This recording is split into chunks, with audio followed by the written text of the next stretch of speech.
going to ask you, John. Tell me about Can you tell me about a situation that uh, was very troubling, or you had a really hard time with, and how did you get through it, and how you got through it? Besides the death of my partners, my friends, um,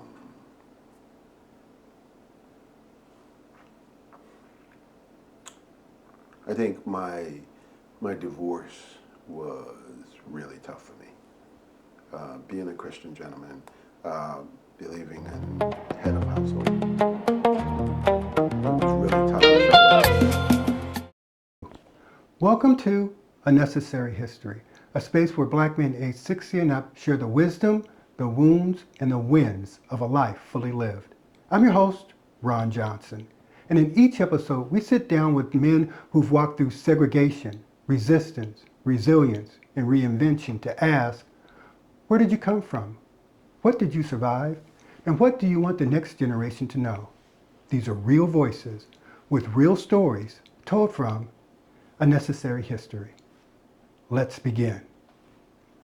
We haven't even talked about that one person I talked to about, but there's now been five of my very good friends that in that circle that's gone. You're making me not want to be your friend because I don't want to die. No, I'm playing. No, it's all right. Because I'm sitting here going, man, you got that many people? Yeah, I do. Many people have gone down? Didn't even hit 60, man. It's scary. Yeah. But this is life. We just don't. People have that every day. We just don't realize it. Well, that's why I picked 60 too. One of the reasons why I picked 60 as my cutoff. Because I could go lower, obviously, Yeah. but I picked 60 because at 60, you we can number one, I figure you're doing something right if you're still around. Yeah. Because I too have a lot of friends that aren't here for one reason or another, right? Yeah. And by 60, this is going to sound kind of weird, but the testosterone has died down a bit, and you're able to reflect a little bit differently about what's going on and what's happening, and you don't have little kids anymore, and you're not constantly fighting, and feeling that there's a pressure. My kids are out of the house. Once my kids graduated high school, certain amount of pressure left. Once they graduated college, another pressure left. Yeah, different battles. Totally different. Yeah. Totally different. And also for us, we're like, not to be morbid, but you kind of see, well, hey, I don't have. Getting to the end of the line. I have more life behind me than I do ahead of me. Right. So you think differently. Yes. Think about most definitely. People differently. You look more to the success of your kids and correct. Then that kind of stuff. Correct. I'm going to ask you, John. Can you tell me about a situation that was very troubling, or you had a really hard time with, and how did you get through it, and how you got through it? Besides the death of my partners, my friends,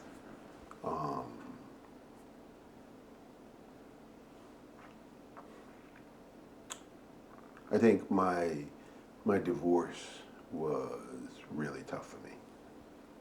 Being a Christian gentleman, believing in head of household, so to speak, it was really tough. It felt like I failed.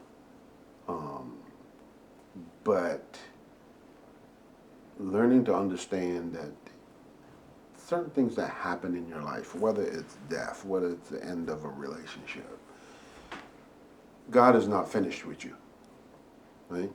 There are things that He has left for you to do and accomplish in this world. Being there for your kids, being there for your friends, being there for total strangers that you might not meet yet, right? So we can hold on to a particular situation that happened and be sour about it, or you can pick yourself up, dust yourself off, and walk on. Doesn't mean it goes away like that. It just means that you're going to live life. You're going to be there for people. You're going to look to bless people. And surprisingly, when you do that, it heals wounds. Right?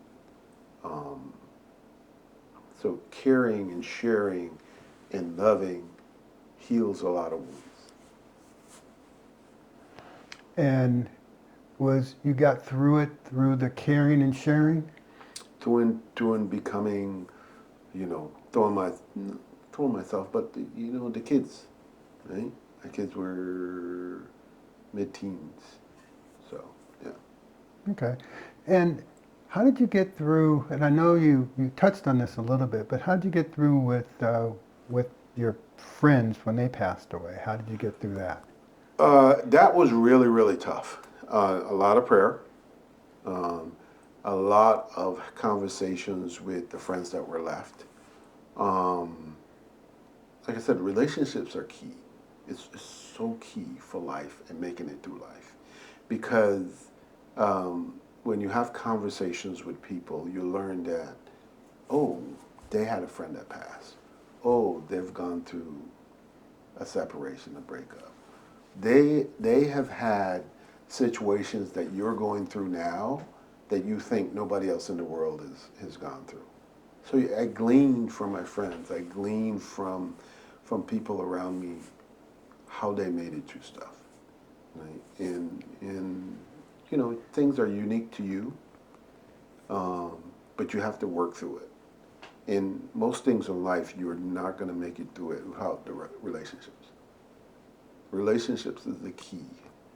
If I'm a business development guy at work and I need to go, relationships help there.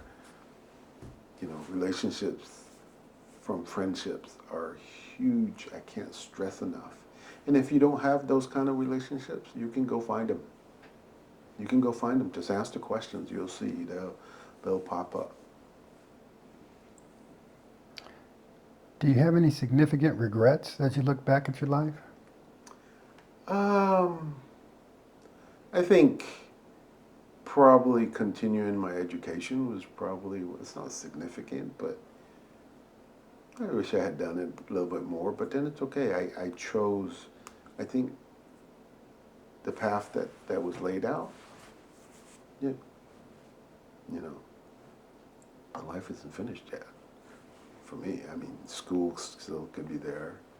Um, I love missionary work from the school. I think before kids and family,